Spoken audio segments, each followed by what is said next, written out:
Okay so hello everyone. Finally just 16 घंटे बाकी है for your first SNAP slot, है ना? Just 16 hours.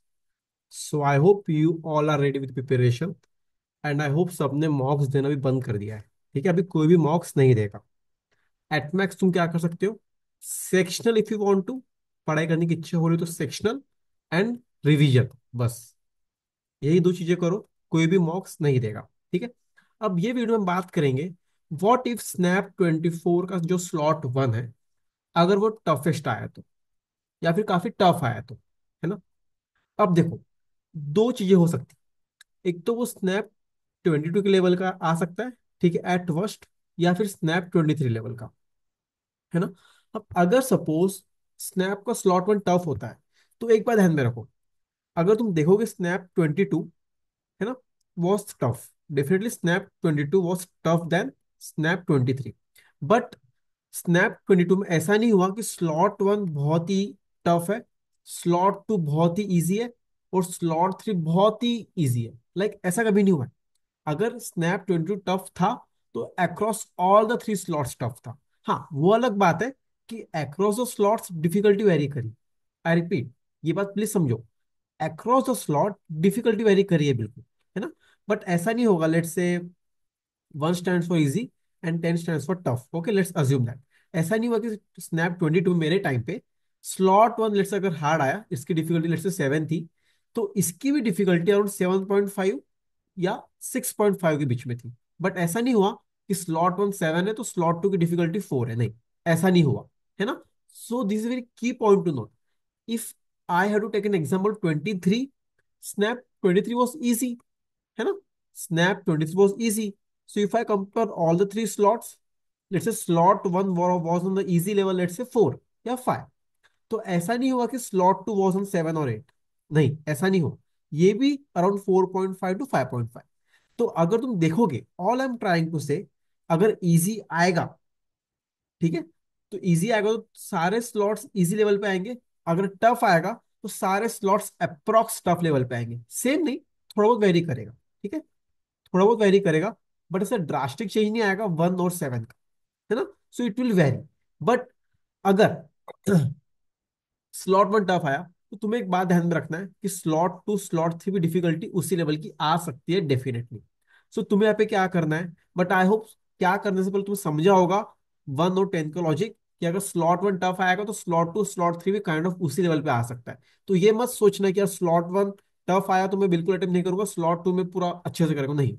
दोनों की डिफिकल्टी कहीं ना कहीं सेम रहेगी, थोड़ा बहुत फर्क हो सकता है, बट ड्रास्टिक चेंज नहीं आएगा। ठीक है, ऐसा कभी हुआ नहीं है, स्नैप 22 में नहीं हुआ, स्नैप 23 में नहीं हुआ। ठीक है, इफ आई टॉक आउट में क्या करना है, सबसे पहले बात, दिमाग को शांत रखना है। ठीक है, take a deep breath in an exam, और शांत रहो और सोचो कि अगर पेपर तुम्हारे लिए टफ है तो पेपर सबके लिए टफ है, एज सिंपल एज दैट। ऐसा नहीं होगा कि तुम्हें अलग पेपर आया, तुम्हारे बाजू वाले को अलग पेपर है, नहीं। तो तुम्हें ठंडा रहना सबसे पहले, बिल्कुल घबराने की बात नहीं है।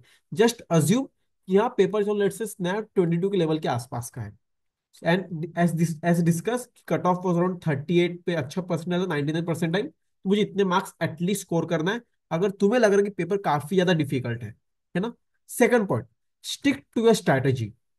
बच्चे क्या करते हैं, अगर पेपर टफ आया ना, they will change the strategy. नहीं, हमारी क्या स्ट्रैटेजी है, हमें पहले वीए करना है, लेट्स से 5 to 6 मिनट्स में, और फिर कॉन्ट्स करना है, और एलआर करना है। ये हमें सारा पहले 20 मिनट्स में करना है, और देखना है कि राउंड वन क्वेश्चन हम कितने अटेम्प्ट कर सकते हैं। तो हमारा क्या गोल था कि हमें पहले 20 मिनट में सारे इजी क्वेश्चंस ऑफ वीए, एलआर और क्यूए करना है। ये ही स्ट्रैटेजी को स्टिक करो। पेपर कैसा भी आए, इजी आए, टफ आए, don't change your strategy please. बच्चे डर जाते हैं और they will start panicking, they will start attempting QA first, LR first, नहीं। जो स्ट्रैटेजी है हमें उसी को स्टिक करना है। सेकंड पॉइंट, तुम्हें अपनी स्ट्रेंथ पे खेलना है। I hope you all are preparing from last 6 months, 8 months, 3 months, and तुम्हें अपनी स्ट्रेंथ, आई रिपीट, तुम्हें अपनी स्ट्रेंथ और तुम्हें अपनी वीकनेस पता है। अगर नहीं पता, सो प्लीज आइडेंटिफाई कर लो, अभी भी टाइम है। और जो बच्चे मेरे स्नैप कोर्स में है, आई रिपीट, जो बच्चे एमबीए जिम वाले के स्नैप कोर्स में है, यू ऑल नो कि हमने एक डिटेल एक्सेल शीट बनाया है। आई रिपीट, हमने एक डिटेल एक्सेल शीट बनाया of last 6 months, 3 months, and हमने पूरा लिखा है कि हमने ये दिन पे ये प्रैक्टिस किया और हमारी स्ट्रेंथ क्या है, हमारी वीकनेस क्या है ना everyone. So in a nutshell guys, ठंडा रहना है बिल्कुल, स्ट्रैटेजी चेंज नहीं करना है, ठीक है, स्ट्रैटेजी चेंज नहीं करना है। अगर तुम देखोगे स्नैप 22 पेपर काफी टफ था, सो ये बस ये फिगर ध्यान में रखो, है ना, अप्रोक्सीमेटली एक दो मार्क आगे पीछे, बट ये फिगर सबको ध्यान में रखना। पेपर अगर टफ आया तो, पेपर इजी आया तो नंबर थोड़े बहुत चेंज हो सकते हैं, है ना। एंड किसी को नहीं पता पेपर टफ आएगा कि इजी आएगा, but we are just preparing for the worst, है ना, we are just preparing for the worst. Paper अगर सबके लिए टफ आएगा तो तुम्हारे लिए भी टफ है, सबके लिए इजी तुम्हारे लिए भी इजी है। सो हैव दैट माइंडसेट कि अगर तुमसे सॉल्व नहीं हो रहा तो किसी से सॉल्व नहीं होगा, यू आर द किंग और the queen. Have that mindset. और बिल्कुल एग्जाम में घबराना नहीं है, अब तुमसे क्वेश्चन सॉल्व नहीं हो रहे। एक और बात, क्या होता है जनरली कि यार पेपर के 5 to 10 मिनट्स काफी इंपॉर्टेंट होते हैं। आई रिपीट, स्टार्टिंग के 5 to 10 मिनट्स काफी ज्यादा इंपॉर्टेंट होते हैं, है ना। अगर तुम्हारे पहले के 10-12 मिनट अच्छे चले गए, then you are good to go. अगर सपोज तुमसे ये वाले टाइम में क्वेश्चन सॉल्व नहीं हो रहे तो तुम लोग डर जाओगे, बट यहाँ पे डरना नहीं है। इसके लिए क्या करना है, तुम्हारा डोपामाइन हीट होना is very very very important. तो इसके लिए स्टार्ट विद स्ट्रॉन्गेस्ट सेक्शन, तुम ये भी कर सकते हो। लाइक दोनों स्ट्रेटेजी है, स्टार्ट विद स्ट्रॉन्गेस्ट सेक्शन। तुम्हें लगता है कि भैया पेपर कैसा भी आए, ये वाले सेक्शन में क्वेश्चंस कैसी भी आए मैं सॉल्व कर लूंगा, मैं सॉल्व कर लूंगी at my time. In fact this time I will attempt cons first, क्योंकि मुझे पता है कि कॉन्स कैसा भी आए मैं उसको अटेम्प्ट कर लूंगा। मैं 20 में से एटलीस्ट 16-17 तो कर ही लूंगा इजीली, इतना मुझे भरोसा है ना। So please as discuss, please identify your strength, identify your strong area and start with that and focus on that, है ना। और देखो अगर सपोज पेपर टफ है तो कोई ना कोई एक सेक्शन इजी आएगा, कोई एक सेक्शन टफ आएगा। तुम्हें जो सेक्शन टफ लग रहा है उसको छोड़ो, स्टेप में as such sectional cut off नहीं है, तो focus on strong area as. ये भी काफी इंपॉर्टेंट पॉइंट है। तुम अगर कौन स्ट्रॉन्ग है, वीए टफ लग रहा है, कौन में कोशिश करो कि एटलीस्ट तुम 16-17 मार्क्स खींचने का ट्राई करो। Okay everyone, so I hope it is clear, सबको समझ में आया कि तुम्हें कैसा करना है, क्या करना है। अगर स्नैप स्लॉट वन टफ आता है तो बिल्कुल डरने की बात नहीं है, पढ़ाई की हो तो बिल्कुल मे the God with you. Okay, and again everyone, if you're looking for someone who is looking for snap mentoring for slot 2 and slot 3 plus strategies, अगर तुम्हें से खुद की पर्सनल स्ट्रेटेजी चाहिए, okay, and you want to discuss this with me, you can join my snap mentoring course. Okay, तो इस mentoring मिलेंगे proper 1-to-1 mentoring session, I repeat 1-to-1 mentoring session plus snap 24 material, I repeat plus snap 24 material, जिसमें almost 90 minute test है, 450 question, 6 to 7 sectional है, BA के पढ़ने के PDF है, phobias, means, formers etcetera.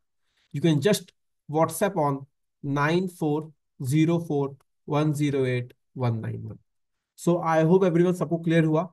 So in a nutshell, stay calm, अपनी strategy को stick करो, play on your strength. Okay everyone, so take care everyone, God bless you all. And कल हम लोग एक नई वीडियो के साथ आएंगे या फिर एक लाइव सेशन के साथ कि कट ऑफ क्या होगा and everything. Okay everyone, take care guys, God bless you all.